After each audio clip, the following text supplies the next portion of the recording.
Réunion avec l'association, que se passe-t-il après? Bonjour, je suis Fabrice Hernandez. Nous sommes ici au Castle Beach afin de voir l'actualisation semanale pour le 22 août jusqu'au 29 août. Pardon. Que s'est-il passé cette semaine? Donc, nous avons eu une réunion avec le board. 2 membres du board étaient absents. Georges Tissolis, le président, a décidé malgré tout de faire cette réunion et de répondre aux questions des propriétaires. Nous savons que le garage est en travaux, il est en train de se terminer. 9 millions pour le garage au niveau des travaux. Il va se terminer au niveau de ce special assessment qu'il y a sur le building. Il va être fait ensuite, par la suite, donc les barrières qu'il y a à l'extérieur du building et la rampe qu'il y a au niveau des vallées parking. Nous verrons ce que ça peut élaboré au niveau du building, mais quoi qu'il en soit, nous pouvons le voir que nous avons une rentabilité malgré tout extrême dans le building malgré ça. Donc le board, la réunion a été faite. Il va y avoir-t-il une autre réunion? Nous ne le savons pas. A-t-il répondu à toutes les questions? Non. Nous avons posé la question également de ce qui se passait au niveau de l'assurance. Vous vous souvenez que les charges ont vraiment augmenté, sauté d'un coup au niveau des charges sur le Castle Beach à cause de l'assurance, avec ce qui s'était passé sur Surfside il y a 3 ans. Donc, concernant les assurances ici sur la Floride, ont augmenté. Les primes et les mensualités des HOA avaient augmenté également. Aujourd'hui, nous avons eu une baisse que nous pouvons constater pratiquement de 1 million au niveau de l'assurance. Il n'y a pas de diminution. L'association n'a pas répondu au niveau de la diminution ou pas des charges sociales par rapport à cet impact. Nous verrons ce que ça va donner dans les semaines qui suivent s'il y a de nouvelles données.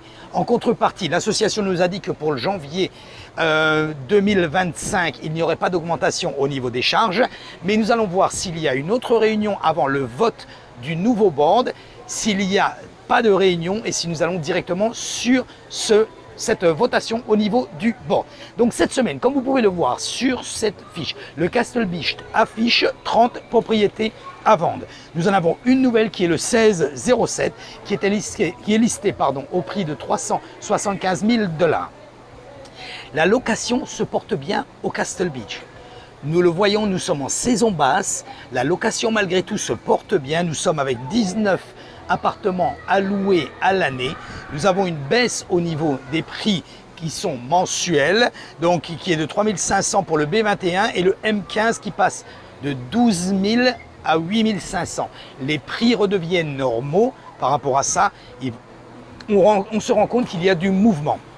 Et enfin, donc un appartement retiré du marché, le 1520, qui aujourd'hui était au prix de 1 900 $. Il est resté sur 70 jours à 4,75 $ le pied carré. Et donc il a été temporairement retiré du marché aujourd'hui. Nous verrons ce que ça va donner dans les semaines à suivre. Donc plusieurs choses ici au Castle Beach. Nous nous rendons compte. La première chose que malgré la saison basse, et je voulais vous signaler que l'investissement ici sur le Castle Beach n'est peut-être pas un des meilleurs buildings qui puisse exister sur la plage, mais un des buildings qui vous donne une des meilleures rentabilités sur la plage. Quand nous pouvons constater par rapport à un building neuf où vous avez l'achat d'un studio qui varie entre 650 et 700 000 $. Je vais prendre un exemple concret, de Elser. De Elser est un building neuf qui est juste construit sur Biscayne en face de l'ancienne American Airlines, Kaseya. Donc ce building ici avait un appartement les appartements des studios se vendaient entre 650 000 et 750 000 $. Aujourd'hui, il y en a déjà à la vente à 600, 650 000, 620 000. Vous donne une rentabilité aujourd'hui en basse saison entre 3 500 et 4 500 $. Ce qui représente aujourd'hui quand même une rentabilité très basse. Un appartement au Castle Beach se situe entre 360 000 et 450 000, mais comme vous pouvez le voir, si vous voulez une analyse financière par rapport à ça, le prix de la chambre est à 120 $, 110 $, 100 $. Certaines compagnies de management exagèrent et mettent les prix très très bas, font une concurrence un petit peu, ce que l'on dit, déloyale, concernant le prix au niveau des chambres. Mais regardez l'occupation au niveau de ce building. Je vous le dis et je le répète, ce n'est peut-être pas le meilleur.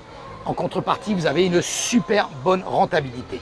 N'hésitez pas, si vous voulez avoir une analyse financière personnelle, vous pouvez me contacter directement à mon numéro de téléphone 786 603 0184. Vous pouvez également aller sur mon site web qui est mon nom et mon prénom www.fabricehernandez.com. Directement, vous pouvez avoir l'analyse financière de plusieurs appartements, de plusieurs buildings dont nous le faisons depuis plus de 4 ans. Cliquez sur ma chaîne YouTube, abonnez-vous, cliquez sur subscrivez, activez la cloche. Vous allez recevoir une notification chaque fois que je mets une vidéo en ligne et vous allez constater, nous faisons l'analyse financière de plusieurs buildings, de plusieurs appartements, de plusieurs secteurs et également vous tenir informé au niveau des taux d'intérêt, comment ça se situe, comment nous sommes, comment le process, même si vous êtes étranger, si vous voulez acheter un appartement avec un prêt immobilier. N'hésitez pas, prenez tous les outils nécessaires. Vous avez mon numéro de téléphone, il fonctionne également sur WhatsApp. Vous avez la chaîne YouTube et vous avez mon site internet. Vous voulez une analyse personnelle, n'hésitez pas à me contacter. Je ferai avec plaisir un entretien avec vous de 30 minutes, complètement gratuit et de vous faire votre analyse personnelle. Merci d'avoir regardé cette vidéo. Je vous dis donc à la semaine prochaine. Bye bye.